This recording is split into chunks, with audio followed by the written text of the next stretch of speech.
Perfect. All right. Thanks for sticking with us through the afternoon. All right, so again, Ann Nelson, Minnesota Department of Health. I do a lot of private well education and outreach. My title is health educator. I think that fits really well. So today I'm going to provide an overview kind of drinking water in Minnesota, how many private wells we have, our private well regulations, all the good stuff. Are some of our sources of funding, and then all these different projects we have going on right now. So in Minnesota, it's not too hard to read, we have about 1.4 million people, so about 25% of our population that get their drinking water from a public surface water system. So this is really like the Twin Cities, Minneapolis, St. Paul, the city of St. Cloud. Duluth gets their water from Lake Superior. A lot of really big population centers get public surface water. We have about 3.1 million people who get their drinking water from groundwater in municipal systems. And then we have about 1.1 million private well users in the state, of course, from groundwater. So on this photo, we have a continuum of regulation to less regulation, right?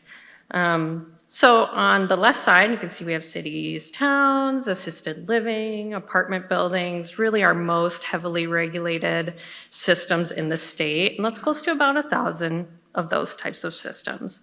In the middle, we have schools, factories, childcare, places where you're maybe at 40 hours a week. It's not a huge amount of time you're getting your drinking water from there, but also regulated fairly heavily. And then we have just over about 5,000 systems where this is where you eat, you gather, you play, right? So tourist areas, campgrounds, resorts.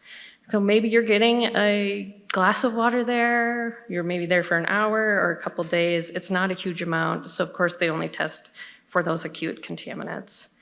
And then for private wells on the end, we know we have the least amount of regulation for those in the state. So we know of 460,000-ish private wells, but we have estimates from between 550,000 all the way up to 1 million wells in the state that we just are not quite sure where they all are, like many of you. So looking at the regulation compared from a private well versus a public water system, again, we know those public water systems are really handled through their whole lifespan. And we like to say in Minnesota that our private wells are regulated at the birth and the death, right? So we regulate construction and we regulate well sealing, and everything in between is, of course, the responsibility of that private well owner. So currently we do have initial testing for coliform bacteria, nitrate, and arsenic with the construction of a new well, but everything else is part of that private well user's responsibility. And then, of course, like many of you, we have availability of some of those federal grant and loan programs that are really incredibly selective, but we do not have any statewide programs other than a couple grants for piloting to help with testing and treatment at this time. So how do you get funding anyways? I'm always so curious how people are running their programs with if you have even more than one staff, that is very impressive. So currently we have a CDC grant called the Environmental Health Capacity Grant, or an EHC grant. I know others have talked about that. So that is a 5-year grant that we received starting in 2020. So it will sunset maybe in September, maybe next week, nobody knows. So we're kind of waiting for that letter to tell us our grant has been terminated, but we'll see what happens. So a lot of the work I'm going to talk about is really directly from that grant. And another one I would love for you to pay attention to is we also have what's called the Clean Water Fund in Minnesota. And so my colleague is presenting after this. Her project that she's working on is funded by Clean Water Fund dollars. I'll also be giving a lightning talk, also funded by Clean Water Fund dollars.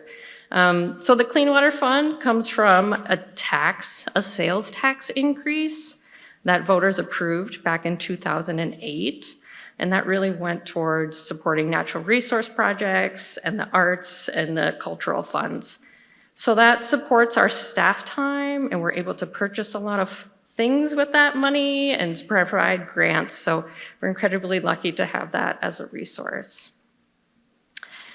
So I'm going to talk about mostly reaching impactful audiences for private wells. So of course we do provide technical assistance over the phone or via email for private well users. But we're trying to focus on these populations that maybe work directly with private well users. So this could be realtors, rental property owners, and then of course local government employees. And so for us, that's what we call soil water conservation district or environmental services in some counties, and then of course local public health. All right, so one project, an event that we hosted, we would love to host again, it was called a Private Well Forum. And so this was an online meeting that we hosted. And why did we host this, right? So in Minnesota, we really had no conference or meeting or gathering really dedicated solely to private wells. And so there's a lot of new projects going on really because of that clean water funding. People are able to kind of like experiment and do grants and different projects. And so we were trying to get everybody in the same room to discuss what was going on and really convene all those partners who are working on this issue. So we hosted that in May of 2023. It was all virtual for 6 hours, so a pretty long day. But there was keynote speakers, there was breakout rooms with different topics. So maybe you were interested in really the health impacts, or you were interested in funding or communications. There's a variety of topics, so you can kind of pick and choose what you wanted for the day. We had about 205 participants, and then we worked with our Office of Management and Budget. It did cost us around $35,000 to host this via Zoom, just because of so many participants and all the logistics that it took to run that big of a conference online. So partners that we had there were well drillers, local government, local public health, academia, nonprofit, and concerned citizens. So it really was open to anyone who was interested in private wells. And from that private well forum, we had a couple really big key takeaways, and so I'll talk about those later in the talk. So switching to real estate professionals, I mean, most of you know that real estate professionals can really serve as a great first communication point with private well owners or prospective buyers of properties with private wells. So for us, we also like thinking about that and that great first point of contact. It seems like a great audience to reach. Also, we spend many, many staff hours answering calls and questions from from realtors. So I'm sure many of you are in the same position. So in 2024, we had about 54% of our inquiries were regarding private wells and property transfer. About 48% of those came from real estate professionals. And just for context, that was about 1,500 inquiries from real estate professionals. So quite a bit. So we're looking for ways so that we can improve or build upon our current communication channels. And so a couple things I'll talk about is our Be a Well Savvy Real Estate Professional training, our Well Partners webpage, and then the other thing was improvements to our Minnesota Well Index. And so that is our database of known private wells in Minnesota. And so it's very old and antiquated. We're working on it. Don't judge us. Don't go look at it. But improving that system so it's easier for realtors and private well users to access and understand. And then also on that webpage, we included links to how do you look up well sealing records? How do you look up all these things that you need for property transfer? So it's kind of all in one space for them. So the Be a Well Savvy Real Estate Professional training is a 2-hour online self-paced training. So they can leave and come back. It saves their spot. So they don't need to sit down and dedicate that time to it. It does have knowledge checks. It has a quiz at the end, a final exam that they have to pass with 80%. And they do have to take an evaluation. So currently they get 2 CEUs for completing the course. I think that's kind of what draws them in. And we send those completions to our Department of Commerce weekly. So currently we have 216 completions of the course. We have about another 148 realtors registered so far who are maybe in the process of completing the course. So in my team, I'm definitely known as the realist, so I'm going to give you a realistic view of what it takes to do an online course. So for this course, it took us about 5 years. So in 2019, we did a survey of real estate professionals in the state to see, are they even interested in something like this, or is it just a waste of time for us to complete? So of course they said, yes, please, anything we can get we'll take. In 2021, we started course development. That was not complete until 2023. Of course, there was a pandemic, right? We had staff reassignments, so take that into account. From May to June in 2023, we had comments and review from realtors and subject matter experts. It took us about 2 months to incorporate those, so now we're midway through the summer. September, we had a finished final project, and then in September of 2023, we had to submit that to our Department of Commerce, or for you, whoever manages your realtor continuing ad credits. That took about 30 days to review and was a fee of about $150. And then we finally launched in October of 2023. So it takes quite a while to do an online course and to do it well, and especially if you want that feedback from a partner or outside entities. It does take a while, people are busy, so. All right, so again, as part of the course, they do have to do an evaluation to be considered complete of the course. So looking at some of those numbers and the rankings, so all of these are out of 5. So they were asked, would you recommend well testing at property transfer after taking this course? 4.6 out of 5. Would you recommend this course to a colleague? Also 4.6 out of 5. Did this course increase your ability to look for private well information? So please don't call us. I mean, if you have to, that's fine, but let's try to take some of those staff hours down, right? And that was a 4.7 out of 5, which is really great. And then did this course increase your confidence for knowing what requirements were needed at property transfers related to private wells? And that was also a 4.6. So really great reviews so far. The only bad bad comments we've had so far are people that are frustrated they can't fast forward through the course and just take the quizzes.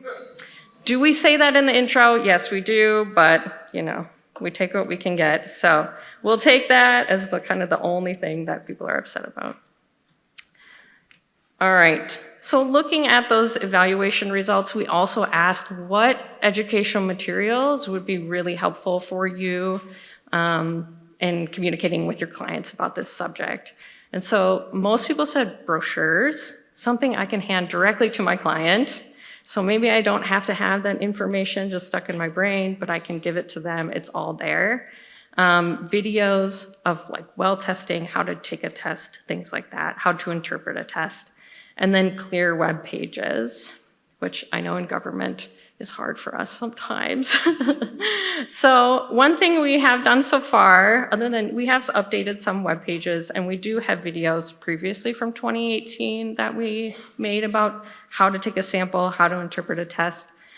We created this buying and selling a home with a private well brochure. So really it is specifically for a buyer or a seller. And so it gives them maybe questions they should ask, documents they should provide at property transfer, things like that.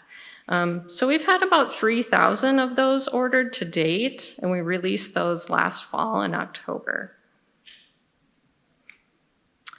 All right, switching to rental properties. So again, this was a big component of our CDC EHC grant.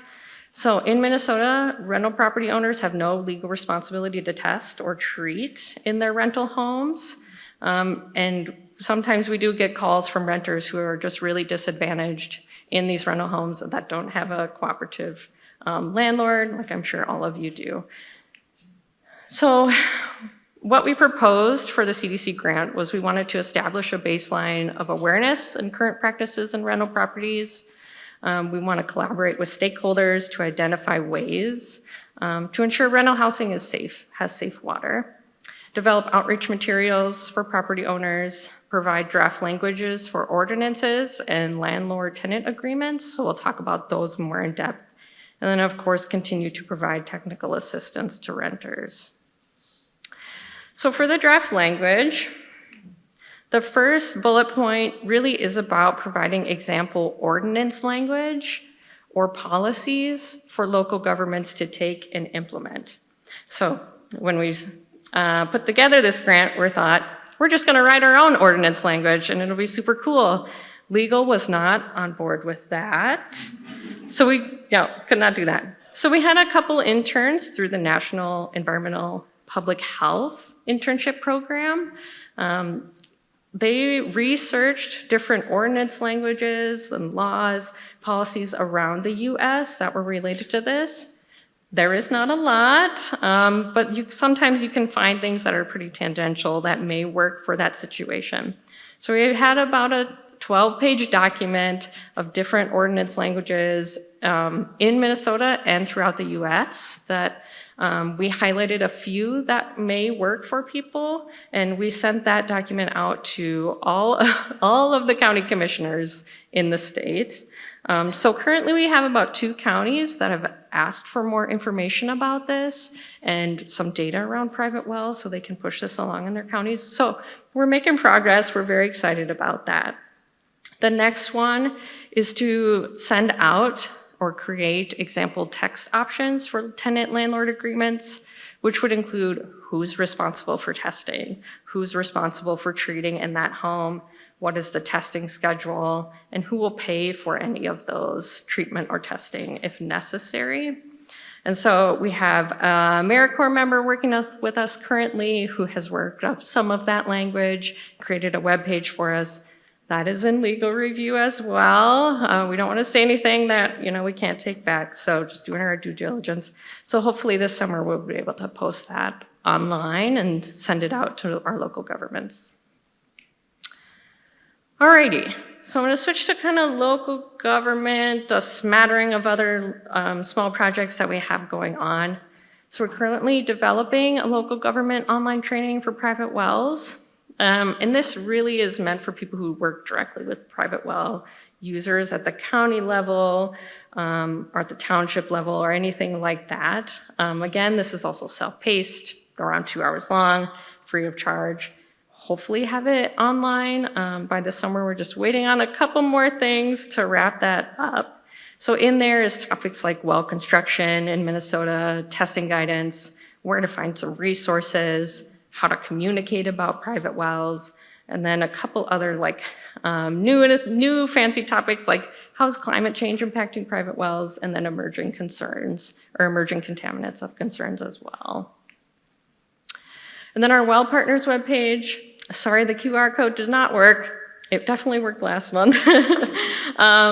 But this Well Partners webpage, which you can go just MDH Well Partners, on here, we have some background information about private wells in Minnesota, and then we have a tab for specific actions partners can take, and in there is a list of different partners that we see we're hopeful to work with in the future. So currently we have a webpage directly for accredited labs, realtors, and local governments, and on those web pages really are links and resources directly meant for them, so they don't have to go and kind of scour our website just to find what's related and what they need.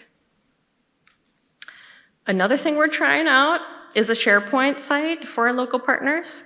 So Sophia next will talk about our EPA response. We have a pretty tight group that works on that of local partners, and this is just going to be a place for them to have pre-recorded meetings from our quarterly check-ins. We'll have documents on there, things that maybe they can share out from other partners, have a place where they can share documents from each other, like maybe I came up with a super great graphic and I want to share it there. And then we're also trying to have a place where we post upcoming meetings or things like that. So we'll see how it goes. We just started trying it. Maybe this will just be another place they have to look for things. So more to come on that. Another thing we have, QR code also doesn't work because every time you update the order form, the URL changes. So anyways, we have fact sheets for our top 5 contaminants that we recommend to test for, and then also our main private well webpage, so the well testing results and options. So those fact sheets are all in English, Spanish, Somali, and Hmong, and you can print those off. So local partners can go on there and print off, I want to know more about arsenic, I'll just print it off, and it's in multiple different languages there as well. And then we do offer our brochures for order for free. So we ship those for free, we print them, we pay for them. So our local partners can just order as many as they want and have them in their office maybe in a week or two. And so our three main brochures are the Well, Water, and Your Baby, Owner's Guide to Wells, and then of course the Realtor brochure. And those are also all available in Spanish, Somali, and Hmong. Another thing, part of our EHC grant, was to increase our data visibility and access for around private wells. And so we're currently working on getting up 4 indicators on our public health data access portal.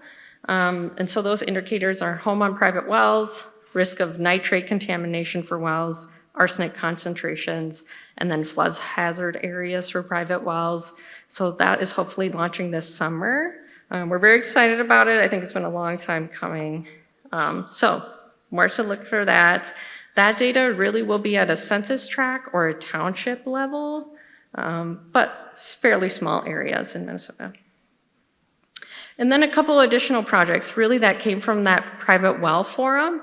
So we're working with the University of Minnesota to perform a statewide assessment of knowledge, attitudes, beliefs of private well users.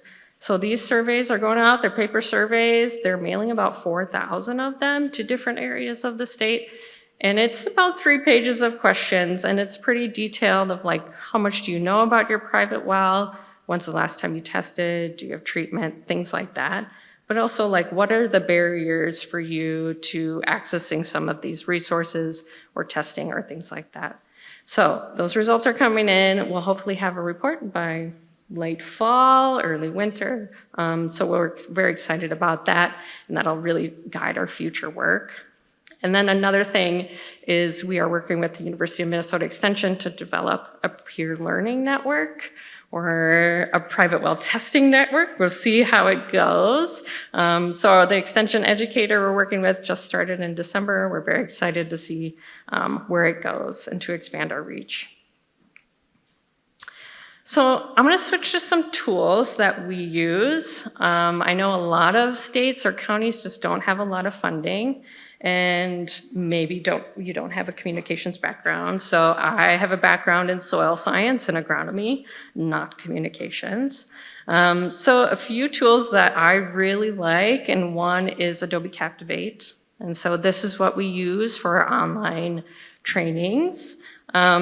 Recently re-released in 2023. It's super user-friendly. So if you're thinking of doing an online course, you can absolutely do this with Adobe Captivate. So you can also use PowerPoint, make your stuff in PowerPoint, do the narration, upload it to Adobe Captivate, and then use a learning management system to kind of manage that. And then the next one is Adobe Express or Canva. Has anybody heard of these? Yeah, quite a few. Okay, so we cannot use Canva, but Adobe Express is really similar and works super well. So you don't need to have a graphic design degree to make something look really nice. You can go in, you add your state colors, your county colors, you add your fonts, whatever, and you kind of make it your own. So they have preloaded graphics, templates on there. I would say check it out if you want to. So for us, we have fonts in Express, Adobe Express, that we need to use at the state level, and we can just upload our colors, and it's super great, super easy to work with. Cool. All right, so one last slide. So I'm just gonna highlight some of the things we've created in Adobe Express. So for Groundwater Awareness Week, we usually do a big push about private well testing and groundwater in the state. So these are just a few like Instagram stories or Facebook stories, the 24-hour ones that you click through at the top, you know. So these are just a few examples of things that we've done in-house without really that communications degree. And then I just want to say thank you for listening this afternoon after lunch. And also, this work does not happen all by myself. So I just want to give a shout out to all my wonderful colleagues at Health and at the University of Minnesota, all whom without the world would be a different place. So thank you. Okay.